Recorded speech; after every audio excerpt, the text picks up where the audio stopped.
La communauté économique des États de l'Afrique de l'Ouest a organisé hier vendredi à Accra, au Ghana, un sommet extraordinaire sur la situation sécuritaire en Afrique de l'Ouest. Le président de la République, Alassane Ouattara, a participé à ce sommet extraordinaire. Le bureau politique du RDS s'est réuni hier au siège du parti à la rue Lépic. Il a une nouvelle direction. Son objectif, mobiliser les militants pour la réélection du président de la République, Alassane Ouattara, au premier tour de la prochaine élection présidentielle en 2015. La violence fait rage dans l'est de l'Ukraine entre soldats ukrainiens et séparatistes pro-russes. La Russie accuse les forces ukrainiennes de violation de la Convention de Genève de 1949 qui garantit la protection de la population civile en temps de guerre. Mesdames et messieurs, bienvenue et merci de regarder RTI 1. La communauté économique des États de l'Afrique de l'Ouest a organisé hier vendredi à Accra, au Ghana, un sommet extraordinaire sur la situation sécuritaire en Afrique de l'Ouest. Le président de la République, Alassane Ouattara, a participé à ce sommet extraordinaire. Deux dossiers étaient à l'ordre du jour. Le dossier nigérian avec le groupe terroriste Boko Haram et le dossier malien dans le cadre du dialogue entre Bamako et les groupes armés du Nord. Awa Touré. Le président de la République, Alassane Ouattara, est arrivé à l'aéroport international Kotoka d'Accra à 11 h.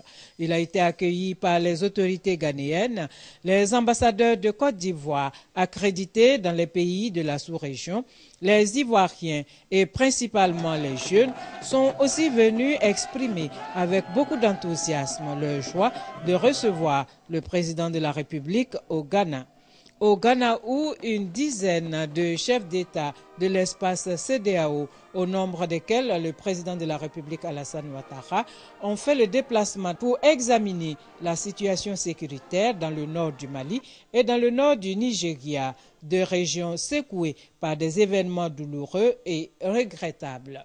Au nord du Mali, où un accord de cessez-le-feu a été signé, des affrontements entre l'armée malienne et les groupes armés du Nord font planer une lourde menace sur le processus de consolidation de l'unité nationale et de l'intégrité territoriale. La situation au nord du Nigeria se caractérise par des actes de terrorisme de Boko Haram. Notre sous-région connaît des situation assez grave avec ce qui est arrivé aux lycéennes et aux collégiennes qui ont été enlevés. Donc la lutte contre le terrorisme est d'actualité. Et également la situation au Mali. Ne pouvons pas admettre que l'unité du Mali soit donc remise en cause. Donc nous venons pour appuyer nos frères du Mali et du Nigeria, leur dire que nous sommes à leur côté et que nous sommes prêts à prendre les initiatives qui seraient utiles pour combattre le terrorisme et assurer l'unité du Mali. Pour le président du Ghana, président en exercice de la CEDEAO, l'engagement des chefs d'État de la sous-région au service de la paix, de la sécurité et de la stabilité est connu. Mais les menaces actuelles, notamment les actes de terrorisme, appellent à une plus grande solidarité dans l'action et à la prise de mesures concertées. Le président John Mahamad Dramani a par ailleurs indiqué que tout acte de terrorisme contre un État membre doit être désormais considéré comme une attaque contre tous les pays membres de la CEDEAO. Le président de la République, Alassane Ouattara, en marge du sommet extraordinaire de la CEDEAO, a échangé avec les présidents du Burkina Faso, Blaise Compaoré, du Sénégal, Macky Sall, et du Niger, Mahamadou Issoufou. Au menu de ces rencontres, le point de la situation sécuritaire dans la sous-région ouest-africaine et les questions liées au développement des pays membres de la CEDEAO. Restons avec notre envoyé spécial à Accra, au Ghana, Awa Touré, qui était pour RTI 1.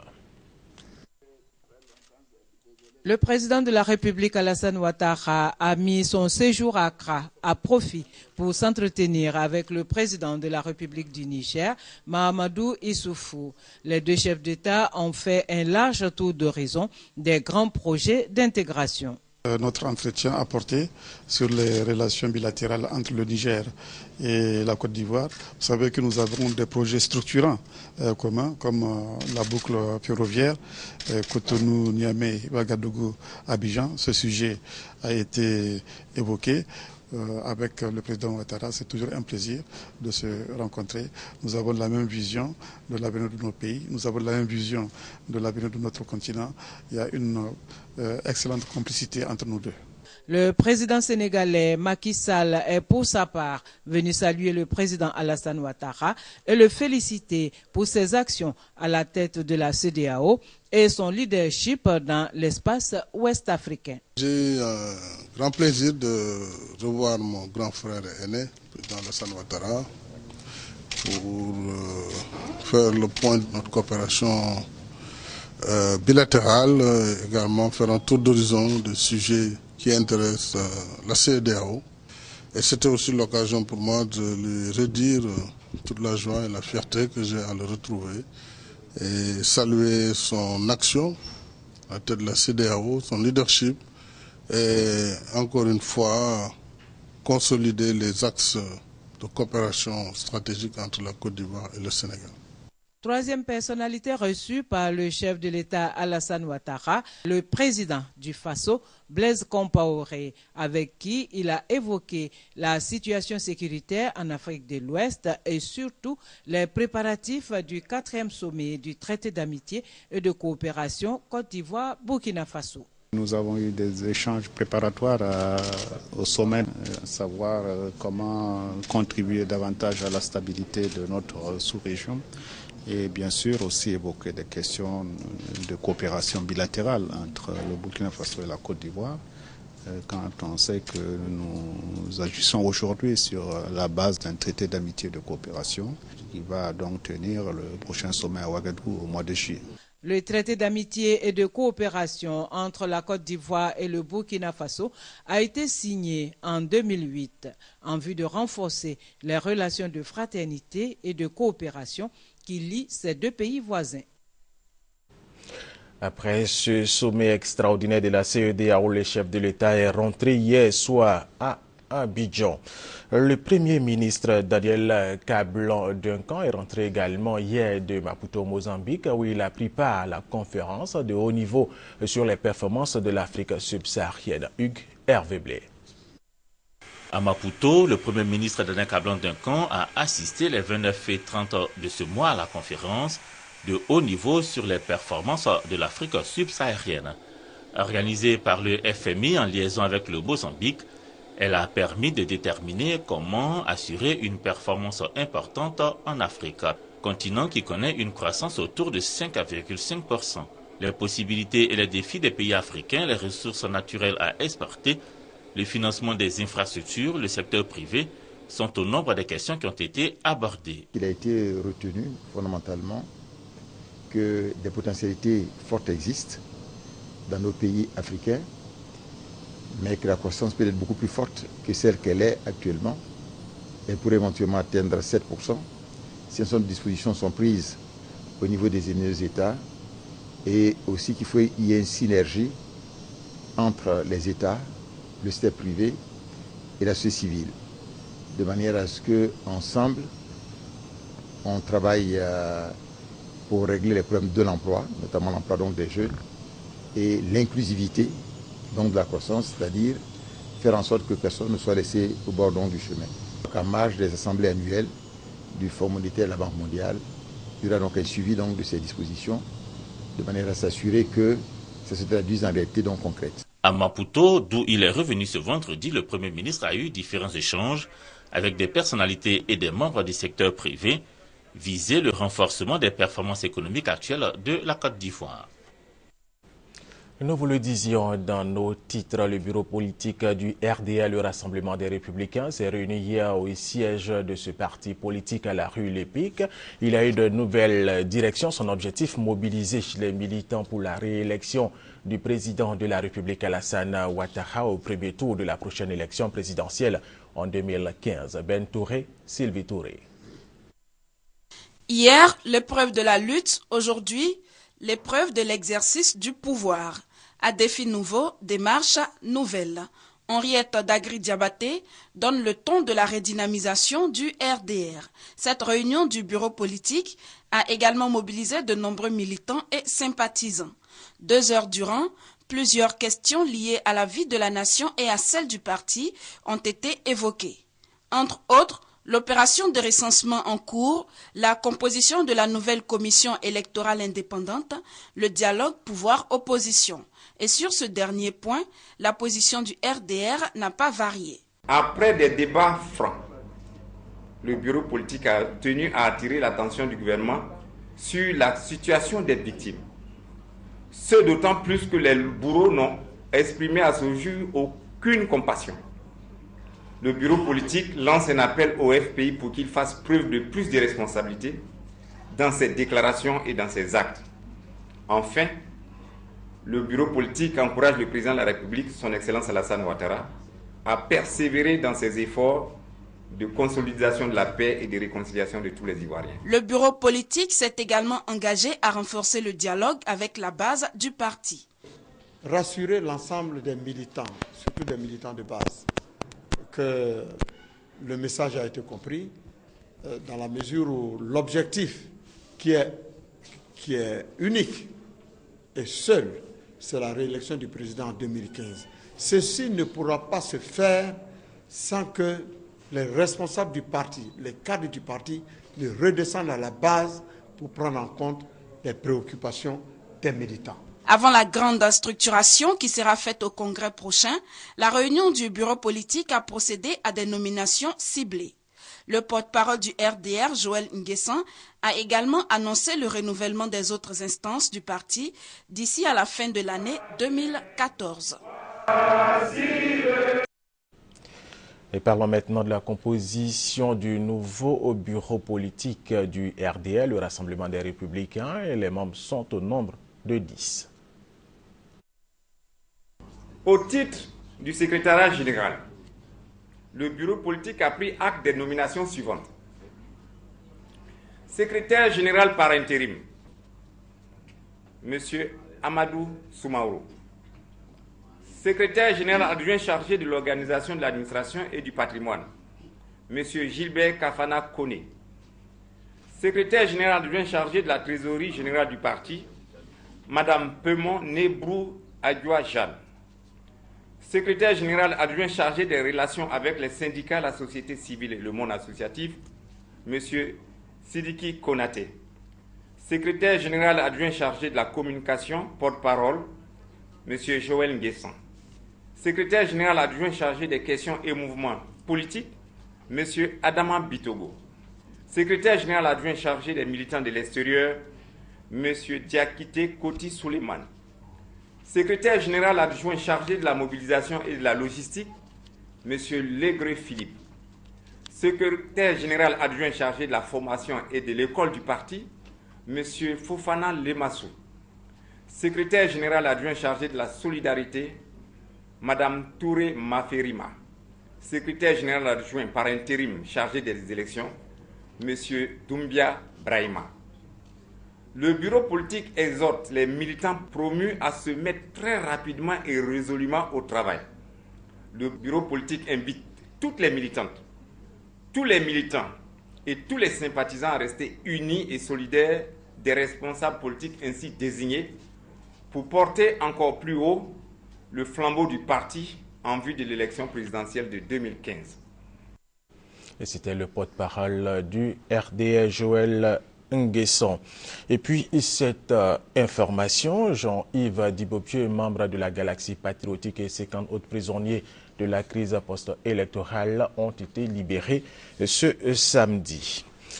Le ministre de la Justice, des Droits de l'Homme et des Libertés publiques, Mamadou Koulibaly Chingenema, a remis hier 6 véhicules de type 4x4 au chef des 3 cours d'appel du pays, le cours d'appel d'Abidjan, de Daloa et de Bouaké. Ces véhicules devront leur permettre d'accomplir avec efficacité leurs tâches. Maïsako.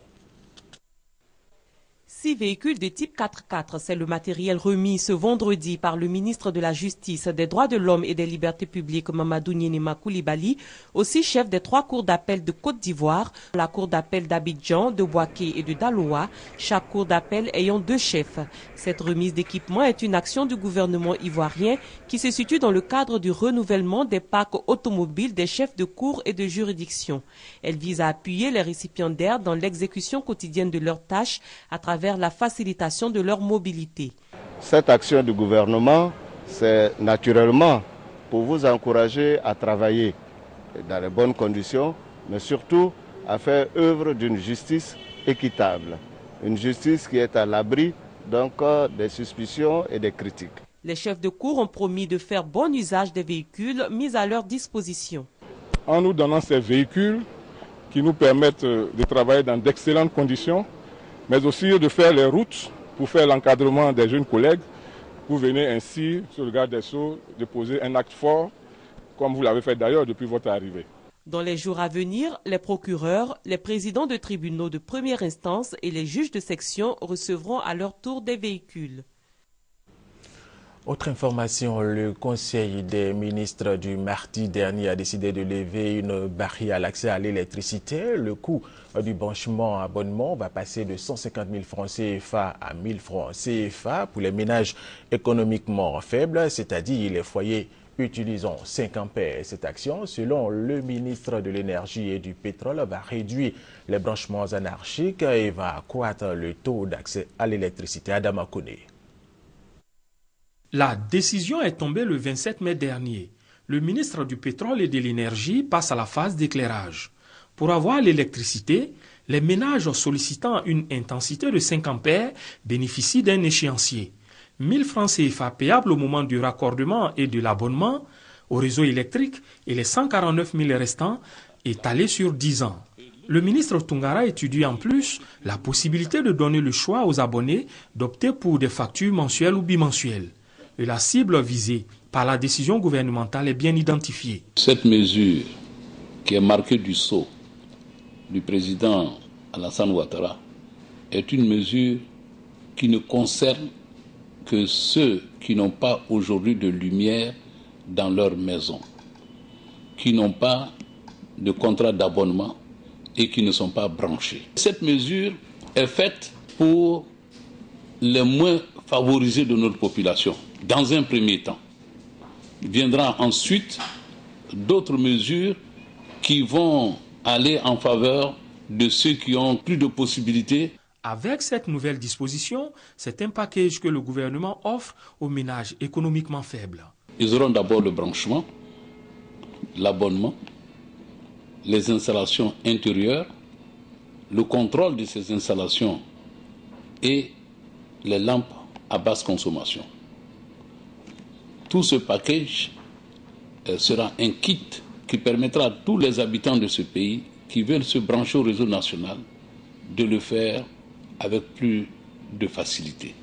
La mesure entre en vigueur dans le dernier trimestre de cette année. Elle permettra de passer de 50 000 à 200 000 abonnés par an, donnant du coup une réponse appropriée au phénomène de fraude avec les branchements anarchiques dont le manque à gagner est estimé annuellement à 54 milliards de francs CFA. En vue de rationaliser la gestion du patrimoine immobilier de l'État du Côte d'Ivoire, le ministère de la Construction, du Logement et de l'Assainissement et de l'Urbanisme a décidé de mener des enquêtes sur l'occupation et les cessions des bâtiments administratifs. Pour l'exécution de cette tâche, un comité a été mis sur pied. Après avoir noté quelques irrégularités dans la gestion de son patrimoine immobilier, le gouvernement ivoirien a décidé de procéder à un inventaire exhaustif. Pour ce faire, un comité a été mis en place. Le comité est composé d'agents de la SOGEPIE, la Société de gestion du patrimoine immobilier de l'État, du projet de recensement du patrimoine immobilier et des services techniques du ministère de la Construction. Le comité est piloté par le directeur général de la SOGEPIE. Il a pour mission, entre autres, d'identifier les appropriations illicites du patrimoine immobilier de l'État par les tiers, d'identifier les bâtiments administratifs gérés par des structures privées et d'engager les procédures de récupération des biens usurpés ou frauduleusement vendus. Pour l'heure, l'État de Côte d'Ivoire a décidé de suspendre toute session afin de clarifier le statut et les conditions d'occupation et de cession de certains bâtiments publics. Cette mesure a été prise le 19 décembre 2013. Un commentaire de Serge Kolia. Lors de sa visite d'État dans la région de Gbeke, le président de la République Alassane Ouattara avait promis la construction d'un pont sur le fleuve Badamon à Béomi. Eh bien, les travaux ont effectivement débuté et le bac est même en service pour le bonheur des populations de la région. Le constat de Kader Segodogo de RTI Boaké.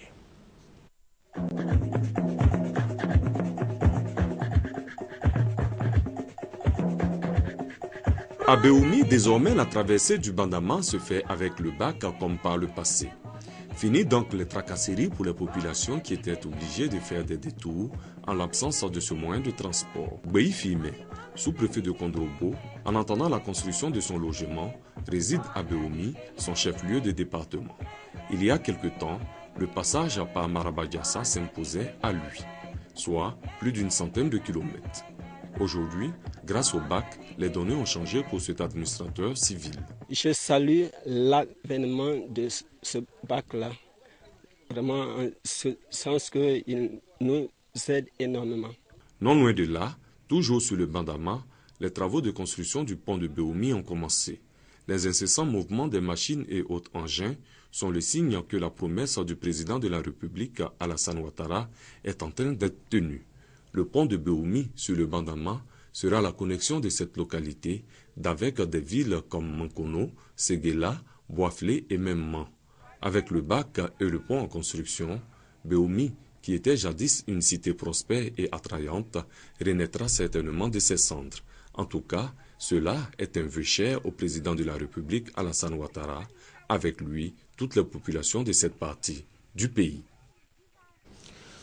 La journée mondiale anti-tabac organisée par l'Organisation mondiale de la santé OMS a lieu ce samedi. Tous les ans, 400 millions de personnes meurent des effets de la cigarette, soit une toutes les 6 secondes. Mais depuis quelques temps, l'on voit apparaître de plus en plus de cigarettes électroniques. Elles sont censées aider les fumeurs à décrocher. 15% de faux médicaments sont vendus dans le monde, avec plus de la moitié dans les pays en développement, et l'Afrique en consomme un peu plus de 70%. Vu l'ampleur du phénomène, l'OIPC interpelle l'Organisation internationale de la police criminelle dans le souci de lutter contre ce fléau transnational et en collaboration avec les États membres de la CEDEAO a envisagé d'organiser une opération simultanée de police dénommée Opération Porc-Épic. Hamza Diaby. 23 véhicules de transport de troupes, 18 pick-up, 5 camions, 13 véhicules 4x4 et 1500 agents. Voilà les moyens déployés dans le cadre de la lutte contre les faux médicaments en Côte d'Ivoire. Résultat, 26 individus interpellés et 176,65 tonnes de produits saisis. C'est l'opération Porc-Épic, une opération simultanée de police dans tous les États membres de la CEDEAO. La saisie de ces médicaments concerne les classes thérapeutiques suivantes: les antalgiques, les anti-inflammatoires, les compléments alimentaires, les antipaludiques, dont ceux retirés du marché depuis belle lurette, les anti-anémiques, des anti-hémorroïdaires, des anti-ulcéreux, des antibiotiques, des déparasitants, des médicaments du dysfonctionnement érectile. Sur instruction d'Ahmed Bakayoko, le ministre d'État, ministre de l'Intérieur et de la Sécurité, le directeur général de la police nationale, de concert avec ses pairs des grands commandements, a décidé de son opérationnalité dans 6 zones de la Côte d'Ivoire. Le district d'Abidjan, la ville d'Abidjan, la région du Gbeke, Boaké, la région du Gontougo, la ville de Bondoukou, la région du Haut-Sassandra, la ville de Bonoufla, la région du Tonkui, la ville de Man, la région de San Pedro, bien évidemment la ville de San Pedro. Et de tous les pays concernés par l'opération, la Côte d'Ivoire enregistre la plus grande saisie rendue possible grâce à la mutualisation de toutes les forces, notamment la police, la gendarmerie, les douanes, l'OIPC Interpol, l'ONUCI, les FRCI, le ministère de la Santé et l'Ordre des pharmaciens. Le message est clair, les acteurs de ce trafic peuvent se tenir prêts. De telles opérations seront intensifiées et menées de façon régulière. Les 27 et 28 mai dernier a eu lieu au Sofitel Abidjan Hôtel Ivoire la Journée nationale de la technologie de l'information et de la communication. L'événement était à sa 13e édition. Égoré Hermaniamien. Les télécoms, TIC, facteurs de développement. C'est autour de ce thème que s'est tenue l'édition 2014 du Salon des technologies de l'information. C'est une plateforme d'échange et de rencontres autour des problématiques et plus largement de l'économie numérique. Il concourt à la synergie entre les différents acteurs de la sphère des TIC avec le maintien de l'ouverture sur l'international. Ambition affichée des organisateurs.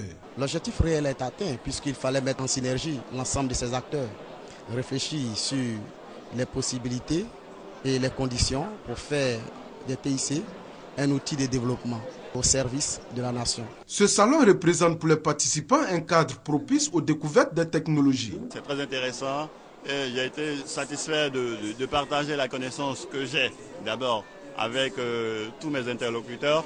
Et au nom de l'Agence ivoirienne de gestion des fréquences, je voudrais dire que c'est une très bonne manifestation. Nous aimons les JNTIC et nous espérons qu'il y aura d'autres occasions de ce genre-là où nous pourrions du moins faire partager les connaissances. Il y a eu beaucoup d'engouement, il y a eu beaucoup de questions. D'abord des questions concernant le cadre réglementaire et puis des questions concernant, disons, la satisfaction des consommateurs pour les services fournis par les opérateurs de télécommunications. La radiodiffusion télévision ivoirienne qui est en phase avec la numérisation à travers ses applications disponibles en direct sur tablette et smartphone était présente à ce grand rendez-vous de l'émergence technologique. Autre chose, à présent, un nouveau type de riz local est produit à Yamoussoukro. Il est à mettre à l'actif du district autonome de Yamoussoukro qui entend lutter efficacement contre l'insécurité alimentaire, mais aussi lutter contre la pauvreté. Brahima Doumbia, RTI Boaké.